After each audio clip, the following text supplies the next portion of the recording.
একের পর এক গ্যারিসন হলো শিলিগুড়ি করিডোর অঞ্চলে। আপনি দেখছেন যে আর্মি বর্ডার ইন্সপেকশনে যাচ্ছে। এগুলো কোনো লোক দেখানো বিষয় নয়, এগুলো বাংলাদেশের মতো নয়। তারা প্রস্তুতি নিয়ে রাখছে, নানান রকমের চিন্তা মাথার মধ্যে আছে, তো সেগুলোর প্রস্তুতি সবগুলো চলছে। এর মাঝে একটা জিনিস ঘটে যেতে পারে, সেটা হচ্ছে যে বৈদেশিক কোনো সিচুয়েশন পাকিস্তানের সঙ্গে একটা পরিস্থিতি চলছিলই। আপনি জানেন অপারেশন সিন্দুর হয়ে গেছে মে মাসে, তো পাকিস্তান আবার সুযোগ খুঁজবে কিছু করার, বা অন্য কোনো শক্তি ভারতকে ডিস্টার্ব করার যদি সুযোগ খোঁজে, তো এই সিচুয়েশন গুলো সবগুলো রেশ এসে কিন্তু বাংলাদেশে পড়বে। রাশিয়ান অ্যাম্বাসাডার যেটা বলেছেন সেটা কিন্তু ভুল বলেননি। বাংলাদেশে ওটা কিন্তু খুব ইম্পর্টেন্ট, কারণ পৃথিবীর পরিস্থিতিটা খুব একটা ভালো নয়, সেই জায়গায় এই ঘটনাগুলো ঘটছে। ধন্যবাদ। ধন্যবাদ দাদা। আমি জানি আপনি খুবই ব্যস্ত, কিন্তু আমাদের 60,000 দর্শক এই মুহূর্তে আপনাকে দেখছে, আপনার কথাগুলো শুনছে। আপনি রাশিয়ার কথাটা এনে একটা ভালো দিয়েছেন, আমি এটা প্রশ্ন করতে পারবো বাড়তি। দাদা আমি আপনার দুইটা ফটো কার্ড দেখাচ্ছি। একটা হচ্ছে যে এটা 1971 সালের যুদ্ধে অংশ নেওয়া ভারতীয় সেনা ব্যাটালিয়ন ত্রিপুরায় মোতায়েন, প্রথম এটা। এর পরে আছে যে এই যে এটা বাংলাদেশ সীমান্তে ভারতীয় বিমান বাহিনীর শক্তিশালী উপস্থিতি। দাদা এখন আমার প্রশ্ন যে এগুলো দিয়ে আসলে কি কূটনীতিক চাপ দেওয়া হচ্ছে, আমাদেরকে কোন প্রেসারে রাখা হচ্ছে, নাকি আসলে যুদ্ধের দামামা বাড়ছে? কোনটা আপনার কাছে মনে হয়? এবং রাশিয়ার কি ইন্টারেস্ট? বাংলাদেশকে রাফাল বিমান দেখিয়ে বা 4টে সৈন্য দেখিয়ে আমার মনে হয় না আমাদের খুব একটা লাভ আছে। আমি আপনাকে খুব দায়িত্ব নিয়ে বলছি, যদি ভারত এই মুহূর্তেও বাংলাদেশ দখল করতে চায়, আমার সঙ্গে কথা হয়েছে খুব ইম্পর্টেন্ট লোকজনের, যারা সেনাবাহিনী আছে, এটা কিন্তু খুব সামান্য ঘটনা, মানে আজ রাতে শুরু করলে আগামীকাল সকালবেলা হবে এই ঘটনাটা। কিন্তু এটা কোনো প্রশ্ন হতে পারে না। আমরা একটা পৃথিবীর মাঝখানে থাকি যেখানে এটা করা যেতে পারে না, এরকম কোনো ঘটনা। এক, দ্বিতীয়ত বাংলাদেশ আমাদের বন্ধু রাষ্ট্র ছিল, সুতরাং বাংলাদেশকে আমি সকাল বিকেল যদি গিয়ে 4টে গুলি মেরে আসি, তাহলে পরে কি করে হবে? তো অতই যদি হতো, তাহলে কি এতদিন ধরে এই যেগুলো চলছে, যে সমস্ত কারবার, আমাদের অ্যাসিস্ট্যান্ট হাই কমিশনে ঢিল পড়ার সঙ্গে সঙ্গে, বা আমার ভিসা সেন্টারে যদি এই না চেঁচামেচি হবে, আমরা পুরো উইথড্র করে নিয়ে চলে আসতাম। ক মিনিট লাগবে, ডিপ্লোম্যাটিক রিলেশনশিপ বেরো, পাকিস্তানের সঙ্গে যেমন রাখা হয় না, কেমন? তো সুতরাং এটা আমার মনে হয় না যে শুধুমাত্র একটা দেখাবার জন্য 4টে খেলনা বার করে আকাশে ঘুরছে আর বর্ডারে গিয়ে ঘুরঘুর করছে, কেমন? এগুলো নানান পরিস্থিতির জন্যই তৈরি থাকছে, নানান ধরনের প্ল্যান আছে, নানান ধরনের, সরকারের কাছে তো আমাদের মতো নয়, তাদের কাছে তো নানান খবর আছে, তাই না? জি জি। যেমন ধরুন বাংলাদেশ পাকিস্তানের ভেতর যদি কোনো ডিফেন্স চুক্তি হয়, কেমন, বা অন্য কোন দেশের সঙ্গে, দুটো দেশের এখন ভয়ঙ্কর উপস্থিতি, একটা টার্কি, পাকিস্তান, এবং তার সূত্রে আমেরিকা সেখানে গিয়ে 5টা কাজ করছে। তো তো এখন ধরুন কোন দিকে কোনটা মোড় নেবে, তার জন্যে হয়তো অনেক কিছু পরিস্থিতি, যে এই ঘটনা ঘটলে এইভাবে রিয়াক্ট হবে, ওই ঘটনা ঘটলে ওইভাবে রিয়াকশন হবে।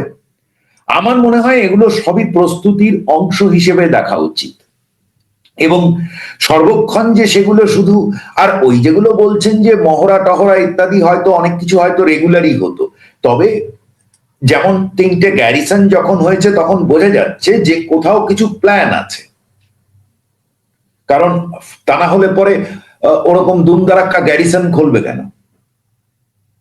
আর মানে অঞ্চলটা জুড়ে কিন্তু বাংলাদেশে যে প্রবলেমটা বাংলাদেশ তৈরি করেছে, সেটা হচ্ছে, যেটা বুঝতে পারছে না হয়তো কেউ, বা বুঝলেও বলছে না সেভাবে, সেটা হচ্ছে বাংলাদেশ যদি এর থেকে না বেরোতে পারে, এই মুহূর্তে তো আমি কোনো সম্ভাবনা দেখছি না, তাহলে বাংলাদেশ কিন্তু আমাদের এই অঞ্চলে একটা ডিস্টার্ব স্টেটে পরিণত হবে, এবং ভালো রকম সময়ের জন্য। এবং তখন কিন্তু গোলা বারুদ অনেক কিছুই হবে। আমি মানে এভাবে বলতে চাই না, কিন্তু পরিস্থিতিটা খুব গোলমেলে দিকে যাচ্ছে। একটা পা স্লিপ করলেই গন্ডগোল হয়ে যাবে।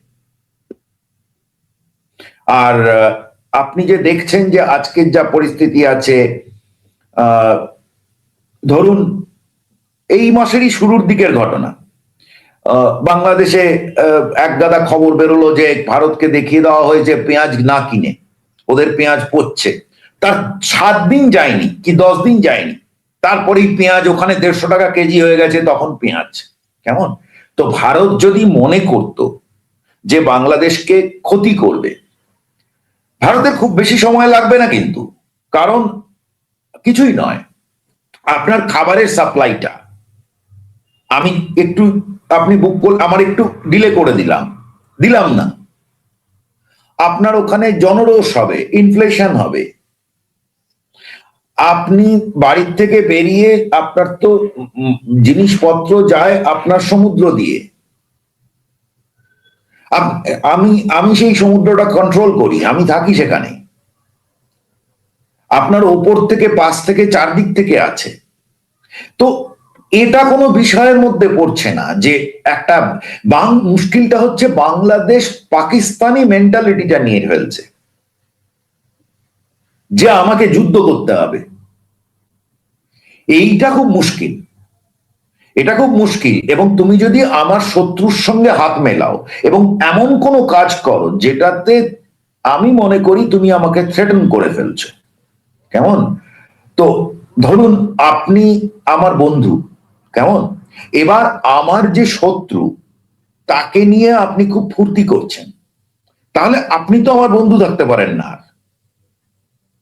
তার কারণ আপনি ওর সঙ্গে যদি ফুর্তি করতে পারেন, মানে দারুণ দহরম মহরম করতে পারেন, আপনার সঙ্গে দেখা হলো, আপনি আলাপ করলেন, আপনি 4টে জিনিস পেঁয়াজ কিনে আনলেন, এক জাহাজ, এগুলোও চলতে পারে, এগুলোর মধ্যে কোনো অসুবিধা নেই।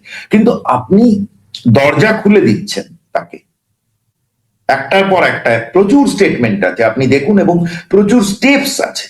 যেমন ধরুন ইন্সপেকশন ছাড়া পাকিস্তানি জাহাজ ঢুকবে, কেমন? যেটা আমি চাই না। তো কারণ অনেক অনেক ঘটনা আছে না এই অঞ্চলে। আমরা কি 10 ট্রাক অস্ত্রের কথা ভুলে গেছি? 2004 সালের ঘটনা, মোটে, হ্যাঁ, 20 বছর আগের ঘটনা। তো ঘটনা ঘটবে কতক্ষণ? তাই কখন এই গোটা জিনিসটাই খুব সূক্ষ্ম, সরু সুতোর ওপর দাঁড়িয়ে আছে। একটা ভুল হবে আর গন্ডগোল শুরু হবে। এবং বাংলাদেশ কিন্তু এই অঞ্চলের একেবারে মানে সব থেকে ডিস্টার্বড অঞ্চল হবে এই এই আমাদের এই গোটা অঞ্চলের ভেতর। ধন্যবাদ দাদা।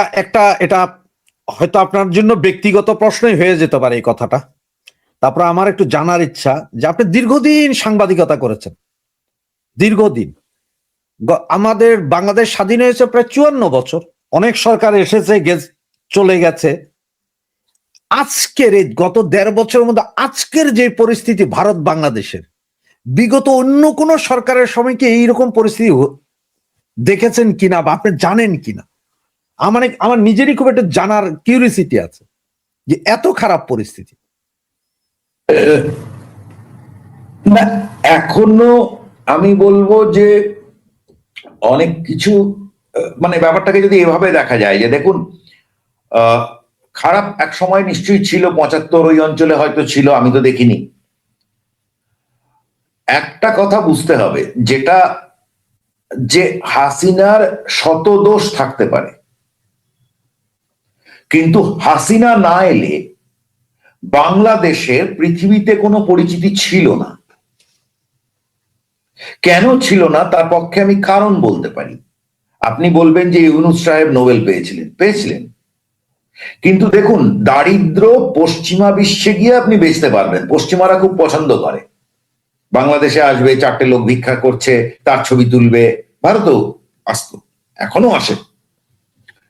তো এটা টয়লেট নেই, লোকে মাঠে করেছে, এইগুলো হচ্ছে ওদের সাবজেক্ট। কিন্তু একটা দেশকে লোকে তখনই রেসপেক্ট করে, শুধু দেশ কেন, আমাদের ব্যক্তিগত জীবনেও তাই, যখন আপনার কাছে অর্থ থাকবে, যখন আপনি কিছু অ্যাচিভ করেন, আপনি একটা কোনো কাজ করছেন যেটা নাম টেনে আনছে, হ্যাঁ, তো তখন আপনাকে করে। তো হাসিনা অর্থনীতিটা এই যে 5-5.5 গুণ বড় হয়ে গিয়েছে এবং এত কিছু কাজকর্ম হয়েছে, তো এটা এমনি এমনি তো না যে টাইম ম্যাগাজিন অমুক তমুক সব জায়গায় হাসিনাকে নিয়ে আলোচনা হয়েছে। তো আপনি এখন যেটা করছেন সেটা হচ্ছে ডিস্ট্রাকশন অফ বাংলাদেশ। আপনার যে ব্র্যান্ডটা হয়েছিল সেই ব্র্যান্ডটাকে আপনি ভেঙে ফেলছেন। কেমন? আপনি ভাবছেন ভারত, আপনি যদি ভাবেন যে ভারতের সঙ্গে সম্পর্ক খারাপ করে দেবো আর অমুকের সঙ্গে ভালো করব, ব্যাপারটা সেভাবে হয় না। বাস্তব পৃথিবীতে হাসিনা